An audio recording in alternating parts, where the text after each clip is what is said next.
Hello and welcome. This is Nano Machine.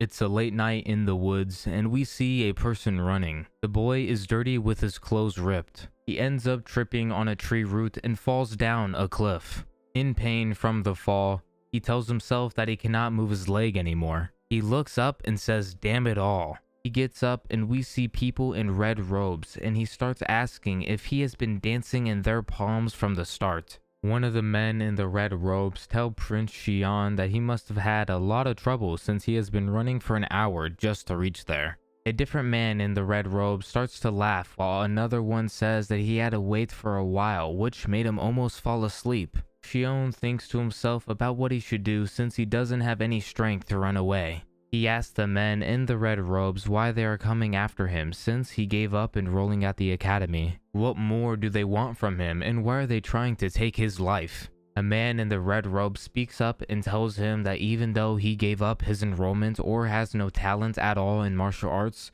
he should know that none of that really matters. If Xion has the right to the throne, this will be the only way, and another guy speaks up and tells him just to give up. They say that half of his blood is from a peasant, but since he is still a person of a bloodline of a certain person, they will send him off with a painless death. Xion hears that and starts to get mad and tells himself how dare they dishonor his mother. There is no way they will send him off with a painless death, and if he is going to die anyway, he might as well fight to his last breath. We see Xion pull out a knife from his clothes. A man in the red robe gets interested and asks Xion if he learned martial arts from warrior Zhang. He looks at Xion and can tell that he didn't learn martial arts, but it still seems that he can't run away from his bloodline. He thinks this is going to be a fun hunt since he doesn't have any skill or training but refuses to give up. He tells his men to kill Xion. We see 4 of the men start to launch towards Xion, but he tries to fend them off by throwing slashes.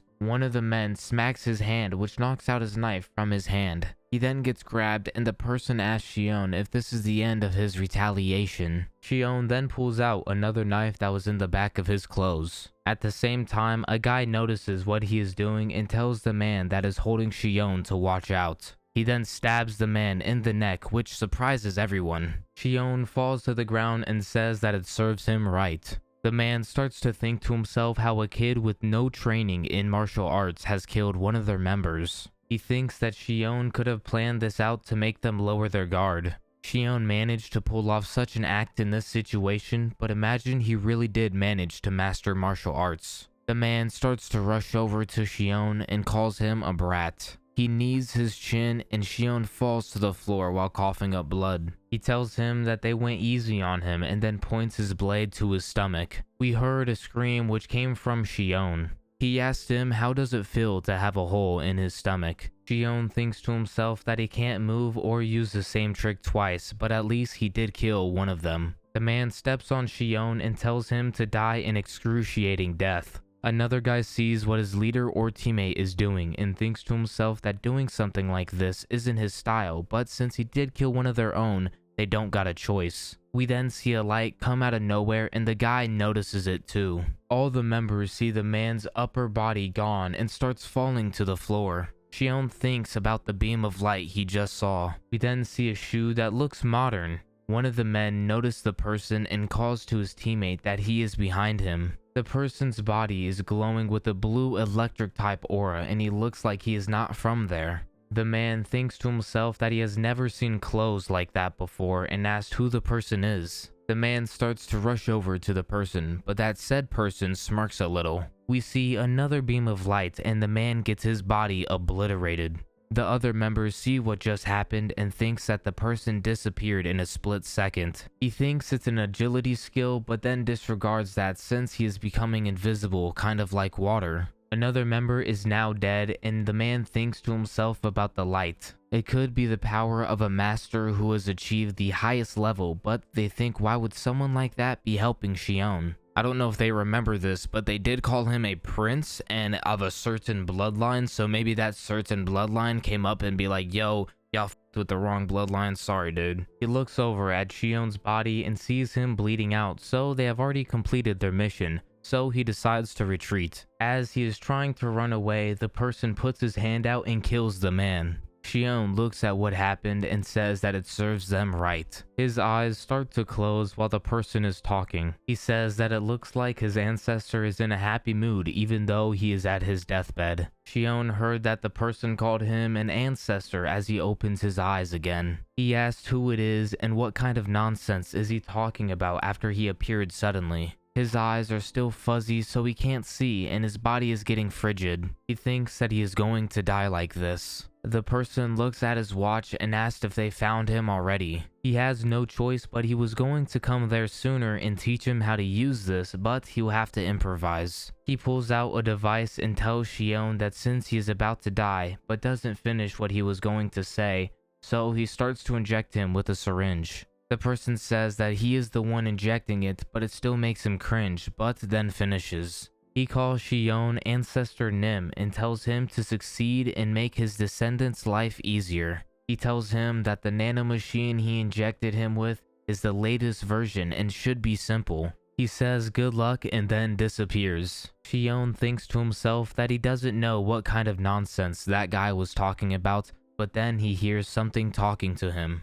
It's a serial number and Shion asks what the strange voice is in his head. It is from the Sky Corporation and it's the 7th generation of Nano Machines, and then it starts to activate. We get some dialogue about how a long time ago there were fighters of Jonghu who learned martial arts to protect themselves from enemies. Over time, martial arts ended up evolving from using it as self-defense to now using it as a tool to kill enemies. It grew to become more sophisticated and complex as the simple form started to become a series of movements and breathing techniques, which represented the basic of internal energy. The martial artists passed down their techniques and heirlooms to the future generation, which allowed martial arts to continue to evolve. The people who mastered martial arts were more powerful than normal humans, and they soon ended up calling them Morim people. Some fighters who wanted to become disciples of the Morim people gathered to form clans. The clans were divided into forces of justice and evil. Between the tight balance of those two forces, there was another group that pursued a different route that only sought strength. The world called them the demonic cult, and the illegitimate child of the highest ranking family in the cult has the right to the throne. This is the story of Shion Yo Woon. We see Yo opening up his eyes and quickly shifts upwards. He does not know how he is alive since a sword clearly pierced his stomach.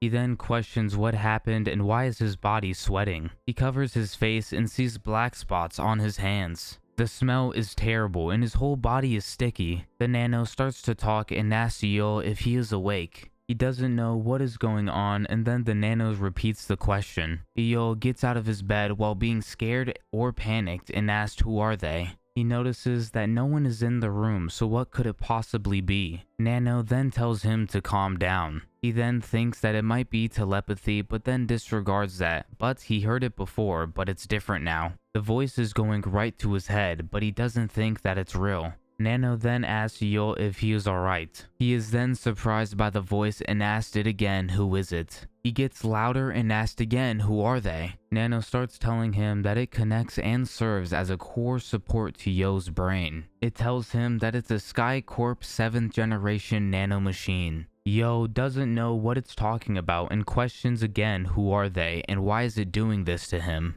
Nano tells him again that it's a 7th generation Nano Machine. Yo then questions the word nano and thinks that it might be an evil god. Nano tells Yo that he is correct, it is a Nano Machine. Yo thinks to himself that it's talking about the evil god who the demonic cult worships. Yo then falls to his knees and asks the Nano if it really is the evil god. Nano doesn't reply to what Yo said. We then see two people. One is the warrior Jang and the other one is Dr. Beck. Jang tells Beck to follow him this way. Beck asks him if it was an assassination attempt, which Jang then says it was. He says that there have been many assassination attempts recently, but didn't expect him to be sent directly there. Beck says that it would have to be their first class guard Jang, and it was the only thing they could have done. It was a miracle that Yo even survived in the first place. Jang tells him that he thinks someone may have helped him, but they can't tell who it was. Beck then asked him if he could guess to a certain extent based on the markings. Jang then thought to when he arrived at the scene, and it was terrible. On the ground, there were corpses from the demonic cult without their upper bodies, but one did have their upper body still intact. It was the man that had Yo's dagger in his neck. He then heard someone breathing in a place that wasn't too far away through the pools of blood. Jang could instantly recognize him. Beck asked Jang that he found Yo with no wounds on his body, which he replies with a yes. He tells him that Yo was breathing like he was asleep, but his clothes were noticeably torn by swords. His body, though, didn't have any marks on it. Beck thinks of the person who could have helped him, and there is no way that the cult leader would have involved himself in a fight like that. Jang is also confused. Beck thinks things are getting interesting and tells Jang to quickly show him to Yo's room. We switch back to Yo, and he is asking the Nano if he was the one who saved his life and then calls it a god. Nano tells him if he is talking about the person who attacked the men, then it wasn't Nano. If he is talking about recovering his dying body and putting it into self-healing mode, then yes, it was Nano. He questions what the self-healing mode is that Nano was talking about. Nano then sends the information to Yo's brain. He then questions why the Nano is calling him master. Nano tells him that it's searching for the right words for this current era and culture. Nano tells him that it's not the evil god that he speaks of. Yo noticed the change of tone in Nano, and then he asked if it really isn't the evil god. Nano tells him that it's sending the basic information about itself to his brain. Yo is confused, but Nano asked him if he accepts. He then does, and we see him getting all the information transferred to his brain. He starts to throw up on the floor while the Nano tells him that it's natural for his first time to receive information in his brain. He starts to cough, and the Nano tells him that he won't feel dizzy or nauseous the second time around. He then sits up next to his bed and says that he is dizzy and asks what is happening. He then asks the Nano if it is true that there are thousands of machines in his body. Nano responds by telling him that he is correct and there is exactly 6,482,040,000 nanomachines that are currently now in his body. He thinks to himself what it is since it isn't a human or a god. He then asks Nano if he wants it, could it get out of his body? Nano replies by saying that the information he saw sent to his brain tells him that this is a program and it could only be extracted when his body dies. He thinks to himself that his so-called half-brothers are trying to desperately kill him even though he doesn't have any strength. Now he has a fully unidentified nanomachine in his body. He asked why is this happening to him, and then asked Nano who was the one that put it into his body, but before that, Jang knocks on his door and tells him that Dr. Beck is here. He gets a little spooked and then tells Nano to stay quiet. He thinks to himself that they will think he is weird if he is seen talking to himself. Nano tells him that it can read his thoughts, but Yo tells it to be quiet.